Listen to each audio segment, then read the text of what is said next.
वाले हैं healthy fat पे।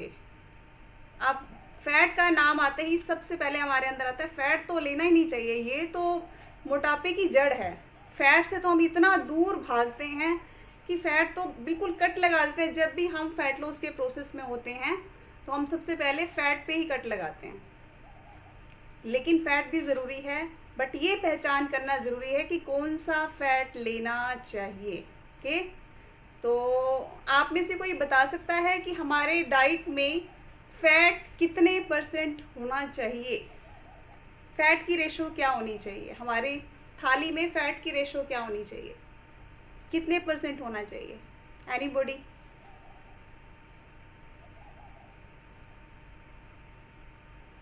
कोई भी नहीं? चलिए हम बात करते हैं कितने परसेंट होना चाहिए। हालांकि टाइम टू टाइम बात होती रहती है, फिर भी रिमाइंड करवाते रहना ज़रूरी है। सबसे पहले तो हमारे खाने में 3 मैक्रो न्यूट्रिएंट्स काम करते हैं। ये भी बहुत बार मेरी तरफ से ही क्वेश्चन आया आप लोगों के लिए कि 3 मैक्रो न्यूट्रिएंट्स, मैक्रो मतलब बहुत ज़्यादा क्वांटिटी में जो चाहिए वो चीज़ें क्या हैं। सबसे पहला नाम आता है प्रोटीन का, राइट। फिर आता है कार्बोहाइड्रेट, कार्ब्स जिसको हम क्या देते हैं, और तीसरा है हेल्दी फैट, राइट। तीनों का रोल है, तीनों ही ज़रूरी है हमारी थाली के अंदर। और फैट कितना होना चाहिए? 30% फैट होना चाहिए। 30% ही प्रोटीन चाहिए, 30% ही फैट चाहिए और 40% कार्बोहाइड्रेट चाहिए, राइट। लेकिन फैट क्यों चाहिए, ये बहुत बड़ा क्वेश्चन है। क्यों होना ज़रूरी है फैट का? अरे फैट में तो इतनी सारी कैलोरीज होती हैं, थोड़ा सा घी खा लो तो यूं ही लगने लगता है बॉडी के अंदर। तो फैट क्यों होना ज़रूरी है? सबसे पहले तो हमारी ब्रेन हेल्थ के लिए फैट चाहिए। दूसरा, हमारे नर्वस सिस्टम को, नाड़ियों को काम करने के लिए, फ्लेक्सिबल बनाए रखने के लिए, उनकी प्रोटेक्शन के लिए, और इंटरनल ऑर्गन्स की प्रोटेक्शन करने के लिए भी फैट चाहिए।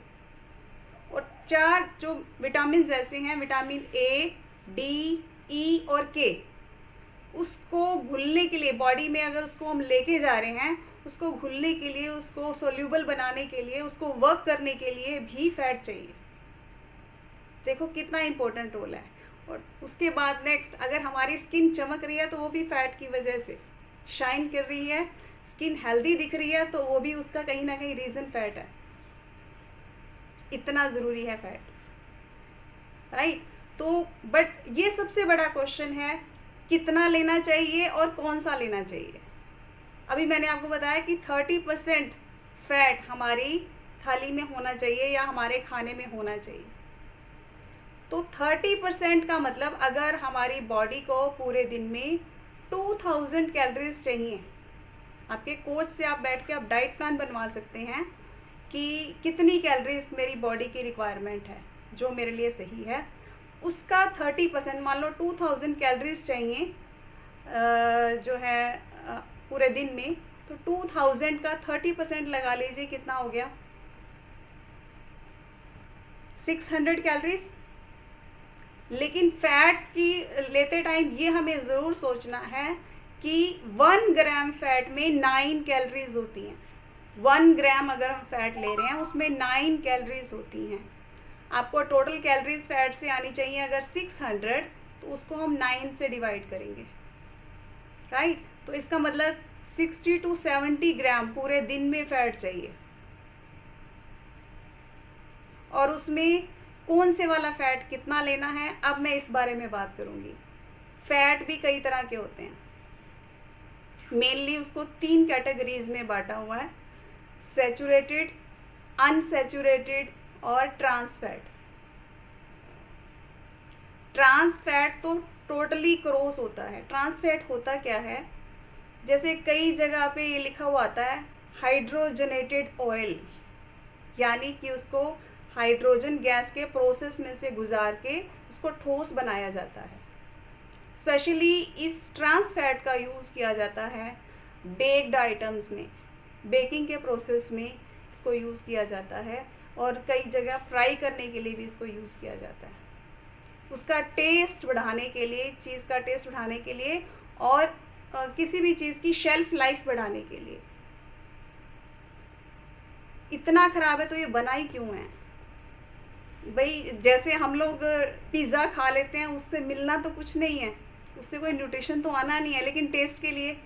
तो सेम जो ट्रांस फैट है वो भी कहीं ना कहीं कुछ इसी चीज़ के लिए बना हुआ है, लेकिन ये हमने देखना है हमें उसको अंदर डालना है या नहीं डालना। यानी कि हमें बेकरी आइटम्स को क्रॉस लगाना है, कभी कभार, बहुत रेयर हमें अपनी ईटिंग में शामिल करना है, वो भी सिर्फ टेस्ट के लिए। आप ये अंदर सोच के उसको डालेंगे कि उससे हमें कोई भी न्यूट्रिशन नहीं मिलने वाला, राइट? तो ट्रांस फैट बिल्कुल कट। अब बारी आती है सैचुरेटेड फैट और अनसैचुरेटेड फैट। दोनों की कुछ ना कुछ रेशो है। वैसे तो सभी ये कहते हैं कि सैचुरेटेड फैट नहीं लेना चाहिए, पर मैं कहती हूँ थोड़ी मात्रा में उसकी भी ज़रूरत है। अब दोनों में फ़र्क क्या है? सैचुरेटेड फैट ऐसे फैट हैं जो रूम टेम्परेचर पे जम जाते हैं, यानी कि प्रॉपर लिक्विड फॉर्म में नहीं होते, वो नॉर्मल टेम्परेचर पे भी वो जम जाते हैं, और अनसैचुरेटेड लिक्विड फॉर्म में होते हैं। फॉर एग्जांपल दोनों में अगर मैं डिफरेंस बताना चाहूँ, सैचुरेटेड मतलब जैसे हम घी ले लेते हैं, घी, और अनसैचुरेटेड में मतलब ऑलिव ऑयल इसको कह सकते हैं। दोनों में डिफरेंस करने के लिए आपको ये चीज़ क्लियर कर रही हूँ मैं। तो सैचुरेटेड की क्वांटिटी बहुत लिमिट में लेनी है, राइट?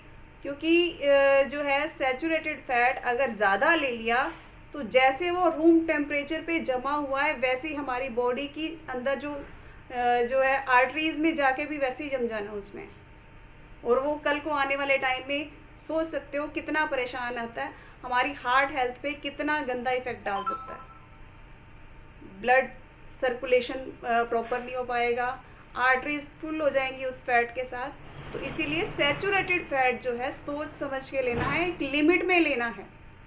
यानी कि यूँ समझ लो कि जितना आपको फैट चाहिए उसका लगभग 10वां हिस्सा भी, उससे भी कम। अब बारी आती है अनसैचुरेटेड फैट। अनसैचुरेटेड फैट ऐसे होते हैं जो लिक्विड फॉर्म में होते हैं। मोस्टली ये फैट हमें मिलते हैं जो है वेजिटेबल सोर्सेज से, वेजिटेरियन सोर्सेज से, यानी कि प्लांट बेस्ड, मेनली अपन ये कहेंगे प्लांट बेस्ड होते हैं। बट उसमें जो है सी फूड एक इसका एक एक्स्ट्रा हम ऐड कर सकते हैं।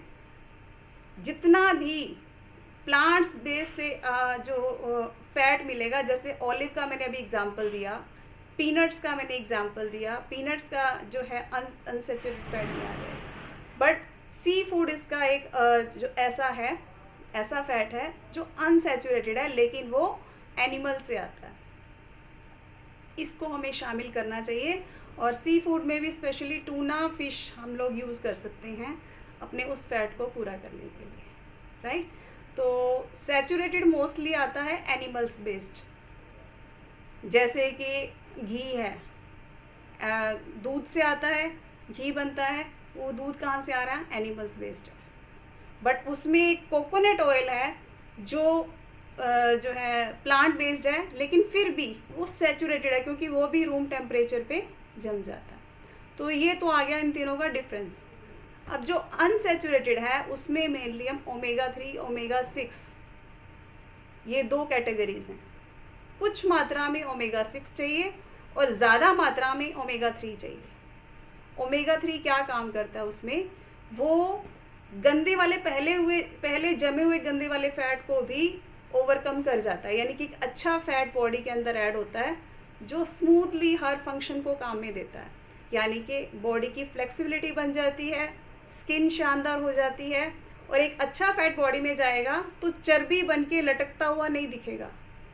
और सबसे बड़ी बात, अंदर जो विजरल फैट है, यानी कि अंदर जो बॉडी ऑर्गन्स के ऊपर एक अच्छा स्मूथ फैट होगा तो बॉडी ऑर्गन्स अच्छे सिस्टम से काम करेंगे।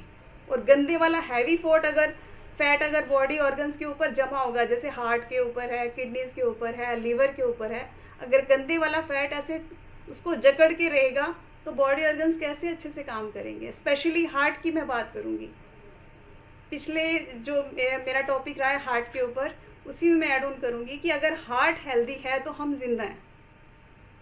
सबसे इम्पोर्टेंट ऑर्गन